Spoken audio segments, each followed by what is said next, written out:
Au nom du Père et du Fils et du Saint-Esprit. Amen. Homélie pour la fête du baptême de Jésus. Le mystère du Christ, le Verbe incarné, est lié en premier lieu à la satisfaction du péché. L'homme avait péché contre Dieu et il était nécessaire de rétablir l'ordre que le péché avait détruit. Une dette envers Dieu devait être payée. C'est pourquoi le Christ vient en premier lieu pour satisfaire pour nous, pour payer pour nous, pour accomplir avec Dieu la justice que le péché lui avait enlevée et lui rendre l'honneur qui lui est dû.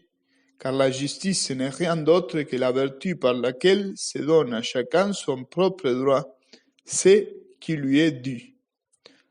Le Christ, avec son incarnation, a rétabli l'ordre du monde en le ramenant à Dieu à sa racine par son sacrifice et par l'accomplissement dans toute sa vie de la volonté du Père. C'est la justice de Jésus.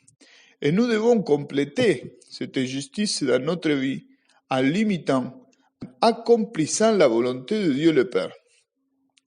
Dans le baptême de Jésus, Jean-Baptiste lui dit, « C'est moi qui ai besoin d'être baptisé par toi, et c'est toi qui viens à moi. » Et Jésus lui répondit, « Laisse faire pour le moment, car il convient que nous accomplissions ainsi toute justice. » L'accomplissement de toute justice réalisée par Jésus se manifeste ainsi comme un écho de ses premières paroles en arrivant au monde selon la lettre aux Hébreux. « Mais voici, je suis venu, mon Dieu, pour faire ta volonté, ainsi qu'il est écrit de moi dans le livre. » Jésus même, il a dit dans l'évangile de Saint Jean, « Ma nourriture, c'est de faire la volonté de celui qui m'a envoyé et d'accomplir son œuvre. » L'accomplissement de toute justice est une partie essentielle de la mission de Jésus dans le monde.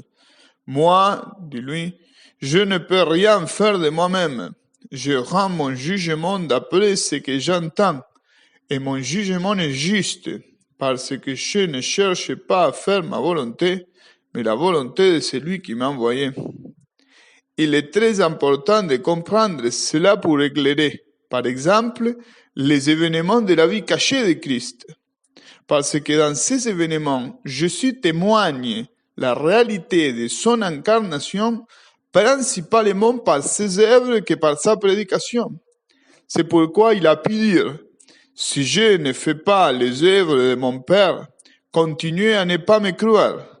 Mais si je les fais, même si vous ne me croyez pas, croyez les œuvres.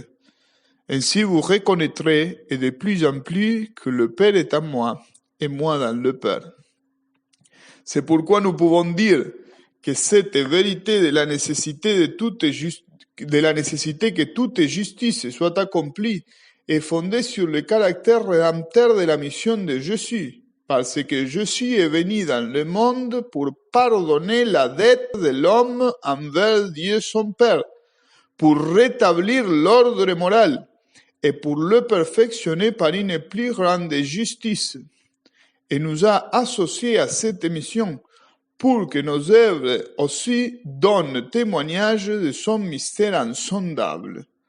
Ainsi donc, il ne faut pas avoir peur d'être collaborateur de Jésus par l'accomplissement de ses commandements, par notre discipline chrétienne et par notre docilité aux motions de l'esprit, même si cela implique perdre toutes choses pour le Christ, parce que seul Jésus remplit notre vide, comme le dit le Père Vuela en paraphrasant à Saint Jean de la Croix.